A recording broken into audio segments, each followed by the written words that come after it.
Hello friends, இன்றைக்கி நம்ம சேனலில் என்ன பார்க்க போகிறோன்னா மிக மிக முக்கியமான ஒரு ஆன்மீக தாள்களையும் ஒரு ஜோதிட தாள்களையும் அதிரடியாக இந்த வீடியோவில் பார்க்க போகிறோம். அதிரடியாக பார்க்குறதுக்கு முன்னாடி என்ன பார்க்க போகிறோம் அப்படிங்கிறத இன்ட்ரோவில் ஷேர் பண்ணுறேன். என்ன பார்க்க போகிறோம் அப்படிங்கிறத ஃபஸ்ட்டு இன்ட்ரோவில் தெரிஞ்சுக்குங்க. தற்போது 2025 ஆண்டில் ஆங்கில மாதத்தில் 10வது மாதமான அக்டோபர் மாதம் நடந்துகிட்ருக்கு. தமிழ் மாதத்தில் 6வது மாதமான புரட்டாசி மாதம் நடந்துகிட்ருக்கு. இந்த புரட்டாசி மாதம் முடியறதுக்கு இன்னும் சில நாட்களே இருக்குது. இந்த புரட்டாசி மாதம் முடிந்ததுக்கு பின்னாடி நெக்ஸ்ட்டு தமிழ் மாதத்தில் 7வது மாதமான ஐப்பசி மாதம் ஸ்டார்ட் ஆக போகுது. சூரியன் கன்னிராசிலேருந்து விலகி துலாம் ராசிக்கு பயணம் செய்யக்கூடிய மாதம் தான் ஐப்பசி மாதம். இந்த மாதத்தை துலா மாதம் என்றும் அழைக்கப்படும். இந்த மாதத்தில் சூரியன் பார்த்தீங்கன்னு வச்சுக்கோங்களேன் வலுவாக இருக்கிறதுனால இந்த மாதத்தில் வரக்கூடிய அமாவாசை ரொம்ப விசேஷமானது. அதை விட இந்த மாதத்தில் தீபாவளி ரொம்ப விசேஷமானது. ஆக்சுவலி இந்த டைம் அக்டோபருடைய 20ஆம் தேதி அன்னைக்கு தீபாவளியும் அக்டோபர் 21ஆம் தேதி ஐப்பசி 4ஆம் நாள் செவ்வாய்க்கிழமை அன்னைக்கு அமாவாசையும் வருது. அமாவாசையில் கிரகங்களிடையே ஏற்படக்கூடிய யோகங்களால் ஒவ்வொரு ராசிக்காரங்களுக்கும் தலையெழுத்தும் மாறும்.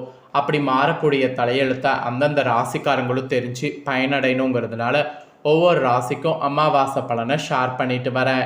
அதில் இன்றைக்கி இந்த வீடியோவில் மிதுனம் ராசிக்காரங்களுக்கு ஷேர் பண்ண போகிறேன். மிதுனம் ராசியில் பிறந்த நேயர்கள் இந்த ஒரு வீடியோவை ஸ்கிப் பண்ணாமல் பாருங்கள்.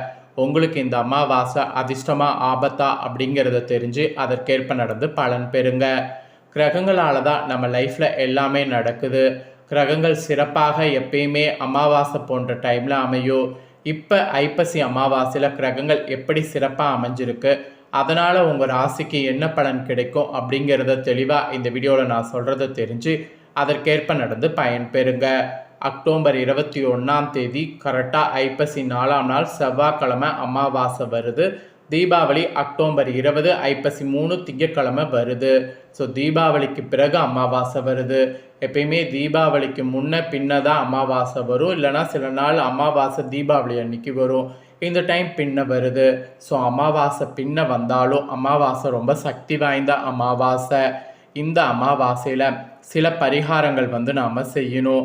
அந்த பரிகாரங்கள் என்னங்கிறத நான் இப்போ இந்த வீடியோவில் சொல்ல போகிறேன். முதல்ல பரிகாரத்தை தெரிஞ்சுக்குங்க. அதுக்கப்புறம் உங்களுக்கான சிறப்பு பலனை தெரிஞ்சுக்குங்க. ஃபஸ்ட்டு பரிகாரம் என்ன பண்ணுங்கிறத வாங்க பார்க்கலாம். ஆக்சுவலி இந்த நாள் சாதாரண நாள் கிடையாது, ரொம்பவே சக்தி வாய்ந்த நாள். ஆக்சுவலி தீராத துன்பம் தீர, கண் திருஷ்டி அகல இந்த அமாவாசை அன்னைக்கு செய்ய வேண்டிய சிறப்பு பரிகாரங்கள் இது. இந்த பரிகாரங்களை மிதுன ராசிக்காரங்க ஒன்று விடாமல் செய்திங்கன்னா கண் திருஷ்டியெல்லாம் இருக்கிற இடம் தெரியாமல் காணா போகும். ஸோ கண் திருஷ்டி அகல அமாவாசை பரிகாரம் என்னங்கிறத வாங்க அதிரடியாக பார்க்கலாம். ஆக்சுவலி அமாவாசை என்றாலுமே எப்போதுமே புனித நாளாக தான் பார்க்கப்படுது.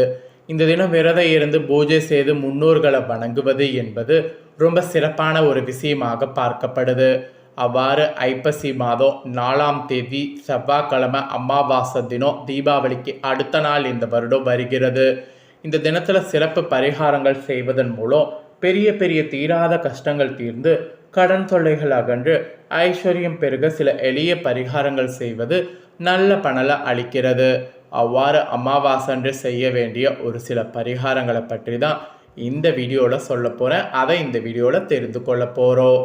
ஆக்சுவலி அமாவாசை அன்று காலை எழுந்தவுடன் தலைக்கு குளித்து சமையலறை மற்றும் வீடு முழுவதும் சுத்தம் செய்து பூஜைக்கு படைக்க வேண்டிய உணவு சமைக்க துவங்கணும். அவ்வாறு பூஜை அறையில் பூஜை செய்து நைவேத்தியமாக படைத்த சாதத்தை வயதானவர்கள் மற்றும் ஏழை எளியவர்களுக்கு தானமாக கொடுக்க வேண்டும்.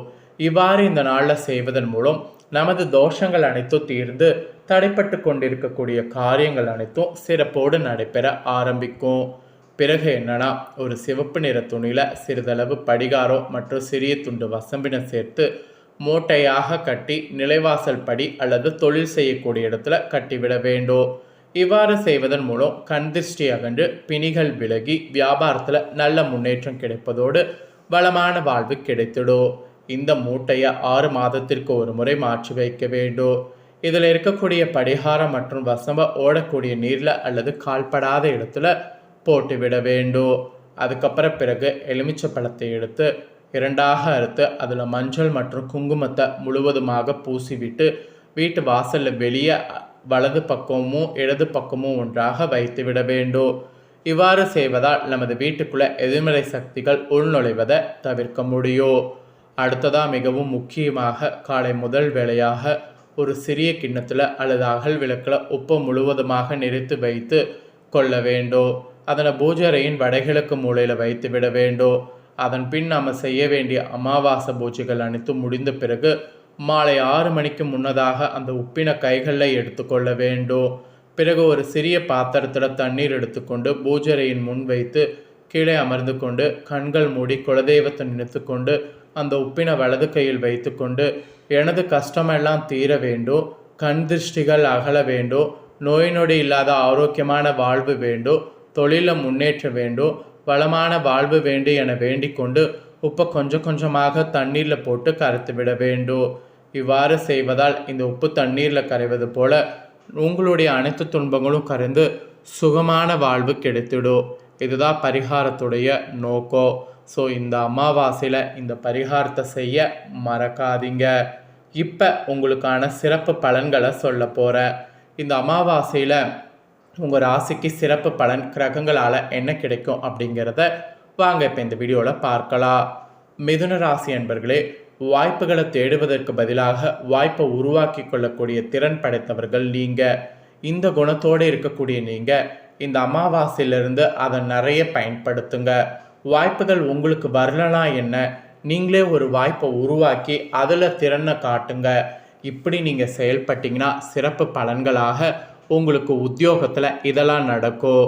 ஆக்சுவலி மார்க்கெட்டிங் பிரிவில் வேலை செய்யக்கூடிய உங்கள் ராசிக்காரங்களுக்கு நீண்ட நாட்களாக நீங்கள் கேட்ட சில முக்கியமான சலுகைகள் இப்போ பர்டிகுலராக இந்த அமாவாசையிலிருந்து கிடைக்க போகுது. இனி கவலையே வேண்டாம். இந்த அமாவாசைக்கு பிறகு உத்தியோகத்தில் இருக்கக்கூடிய உங்கள் மிதுன ராசிக்கு மகிழ்ச்சிக்கு குறைவிருக்காது. நீங்கள் என்ன கேட்டிங்களோ அந்த சலுகைகள் உங்களுக்கு கிடைக்கும். கேட்ட சலுகைகள் மட்டும் இல்லாமல் கேட்காத பல சலுகைகளும் உங்களுக்கு கிடைக்கும். அந்த மாதிரி ஒரு சிறப்பான தரமான நாட்களாக இனி உங்களுக்கு அமைய போகுது. இது உத்தியோகத்தில் இருக்கிறவங்களுக்கு சொல்லப்பட்டிருக்கு. இதே வியாபாரக்காரங்களுக்கு என்ன சொல்லப்பட்டிருக்குன்னா, வியாபாரத்தில் உங்களுடைய கொள்முதலை பெருக்கிக் கொள்வதற்கு வாய்ப்புகள் கிடைக்கும். சேமிப்பு மெயினாக நீங்கள் பண்ணிங்கன்னா சேமிப்பு உங்களுக்கு கூடும். மளிகை கடை வியாபாரத்தில் ஈடுபட்டிருக்கிறவங்களுக்கு லாபம் உயரும். இந்த அமாவாசைக்கு பிறகு மளிகை கடை வைக்கணும் அப்படின்னு ஆசைப்பட்டிங்கன்னா தாராளமாக அதற்கான முயற்சியில் இறங்குங்க. ஏன்னா நல்ல லாபமானது உயரும். ஸோ வியாபாரக்காரங்களுக்கு உத்தியோகத்தில் இருக்கிறவங்களுக்கு இந்த மாதிரி அதிர்ஷ்ட பலன்கள் தான் இந்த அமாவாசையிலிருந்து கிடைக்கும் என்பது குறிப்பிடப்பட்டிருக்கு. அதுக்கப்புறமா குடும்பத்தை நிர்வகிக்கக்கூடிய குடும்ப தலைவிகளுக்கு பர்டிகுலராக சொல்லப்பட்டிருக்கு. குடும்ப தலைவிகளுக்கு இந்த அமாவாசையிலிருந்து ஒரு தரமான பணம் தேவைக்கேற்ப கிடைக்க போதுங்க. மாமியார் மருமகள் உறவு நன்றாக இருக்கும். உறவினர் விருந்தினர் இவங்களுடைய வருகை ஏற்பட்டு வீடே மகிழ்ச்சியில் அதிகரிக்கும். இந்த அமாவாசைக்கு பிறகு உங்களுடைய கனவு மொத்தமாக பழிக்கும்னு சொன்னால் அது மிகையாகாத ஒரு உண்மை. ஸோ குடும்ப தலைவிகளுக்கு இந்த மாதிரி பெரிய அதிர்ஷ்டமானது கிடைக்கும். அப்புறம் கலைஞர்களுக்கு பார்த்தீங்கன்னு வச்சுக்கோங்களேன், வெளி மாநிலத்திலிருந்து வேற்று மொழிகளில் நடிக்க அழைப்பு வரும். அழைப்பை ஏற்று நடிங்க. புதிய ஒப்பந்தங்களில் கையெழுத்திடும்போது முழுமையாக கவனமாக படித்துவிட்டு கையெழுத்திடுவது நல்லது. அப்போ தான் நீங்கள் நினைத்த மாதிரி உங்களுக்கு நல்லது நடக்கும். அப்புறம் மாணவர்களுக்கு சோம்பேறித்தனம் குடிக்கொள்ளும். அதனால் உங்கள் கூடுமான வர சோம்பேறித்தனத்தை புறக்கணிங்க. படிப்பில் கவனம் செலுத்துங்க. இன்றைக்கி பார்த்துக்கலாம் நாளைக்கு பார்த்துக்கலாம் அப்படிலாம் இருக்கக்கூடாது. எதாக இருந்தாலும் இன்றைக்கே பார்த்துக்கலாம் முடிச்சுக்கலாம் அப்படிங்கிற மைண்ட் செட்டில் இருக்கணும். அப்படி இருக்கிறது தான் உங்களுக்கு நல்லது. ஸோ இந்த மாதிரி தான் உங்களுக்கு சிறப்பு பலன்களாக அமாவாசை பலன்கள் கிடைக்கும் என்பது குறிப்பிடப்பட்டிருக்கு. குறிப்பிடப்பட்டதை தெளிவாக இந்த வீடியோவில் ஷேர் பண்ணிட்டேன். ஷேர் பண்ணதை நீங்கள் தெரிஞ்சிருப்பீங்க. தெரிஞ்சதுக்கேற்ப நடந்து பயன்பெறுங்க. நீங்கள் இதை பார்த்து பயனடைகிறது போல் உங்கள் ஃப்ரெண்ட்ஸ் ஃபேமிலியில் இருக்கிறவங்களும் பார்த்து பயன்பெறணும் அப்படின்னு நினச்சிங்கன்னா வீடியோ லைக் பண்ணி உங்கள் ஃப்ரெண்ட்ஸ் ஃபேமிலிக்கு ஷேர் பண்ணுங்கள். உங்கள் ஃப்ரெண்ட்ஸ் ஃபேமிலியில் இருக்கிறவங்களும் மிதுன ராசிக்காரங்களாக இருந்தாங்கன்னா இந்த தாள்களை தெரிஞ்சு இதற்கேற்ப நடந்து பலன் பெறட்டும். இதே போல் புதிய தாள்களை தெரிந்து கொள்ள மறக்காமல் நம்ம சேனலை சப்ஸ்கிரைப் பண்ணுங்கள். கூட பெல் பண்ண ப்ரெஸ் பண்ணுங்கள். அதை நீங்கள் பண்ணிட்டீங்கன்னா இனி நான் போகிற மற்ற அப்டேட்டான வீடியோ உடனுக்குடனே தெரிஞ்சுக்கொள்ளலாம். சப்ஸ்கிரைப் பண்ணுங்கள். வேறு ஒரு வீடியோவில் சந்திக்கிறேன். நன்றி.